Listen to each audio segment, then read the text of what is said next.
The Harmattan night cut through my jacket as I parked my old Bajaj beside the glowing mansion gates of the Adesina family. Nigeria's loudest, richest billionaires, the type whose Christmas trees look like they were flown in from heaven with receipts to prove it. I was 27, exhausted, underpaid, and one more late delivery away from losing my job. But tonight wasn't about me. Tonight, a single missing package could ruin a billionaire Christmas, and I didn't know I was about to become the only thing standing between chaos and celebration. I walked up the marble steps and pressed the bell. The door flew open before my finger left the button. A woman in her mid-50s, elegant, tense, eyes wild, grabbed my wrist like I was a doctor holding the cure. "You have it, right?" she whispered, voice shaking.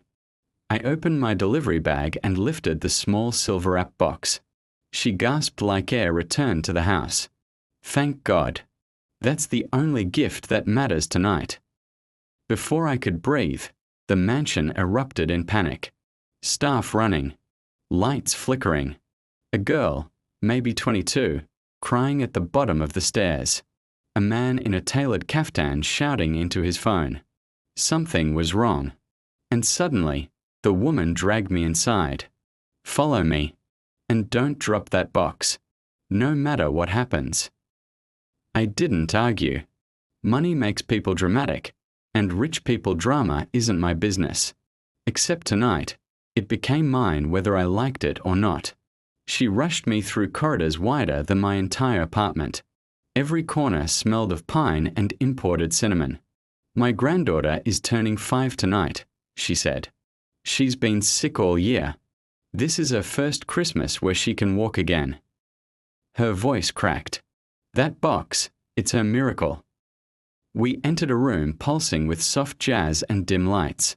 In the center stood the little girl, 5, tiny, fragile, dressed like a princess whose smile had forgotten how to exist. Around her, a massive Christmas tree, gifts stacked sky high, none of them opened. Everyone was waiting. The woman nodded at me. "Give it to her." I knelt.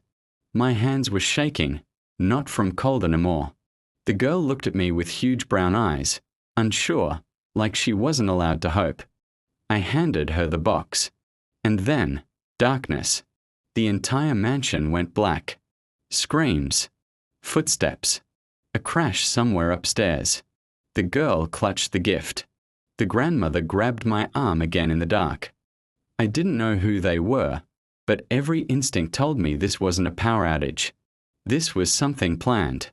Something targeting them. Security guards shouted in Yoruba down the hall. Someone ran past us. The girl whimpered. Then a voice boomed from the darkness, deep and confident. "Bring the box." The grandmother froze. The girl shook. I felt my heart punch my ribs. And suddenly I realized this wasn't a delivery. This was a trap. And I had walked right into the center of it carrying the one thing everyone wanted. I pushed the little girl behind me and whispered, "Hold my shirt. Don't let go." I didn't know why I said it. Maybe instinct. Maybe stupidity.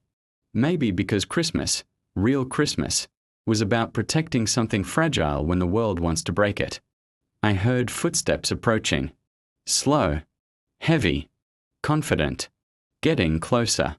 Then, without thinking, without planning, I grabbed the little girl's hand and ran. Through the hallway. Down the stairs. Across the marble. Dodging shadows. Dodging danger. Dodging the kind of men who don't raise their voice. They raise their price. We burst out through the kitchen door into the cold night.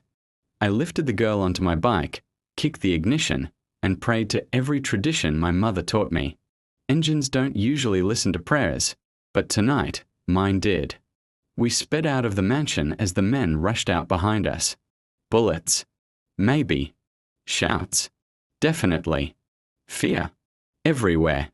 But the girl held on tight. And the box stayed clutched to her chest like salvation. We didn't stop until we reached a quiet church on a hill. Safe. Silent. Sacred. She opened the box inside the glow of candlelight. A tiny bracelet. Engraved with her name. And a message. To the bravest girl I know. Keep fighting. Signed by her father, who wasn't tea at the mansion because he was deployed abroad and couldn't make it home. She cried. The grandmother cried. I pretended not to. For a moment, the world felt small, gentle, right. The police handled the rest.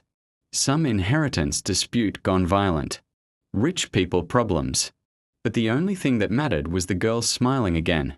Wide, bright, alive. When I got back on my bike, the grandmother handed me an envelope. For saving Christmas, she whispered. Inside was more money than I'd made in a year. I didn't save Christmas for a billionaire family. I saved it for one small girl who needed one good night. And for the first time in a long time, so did I.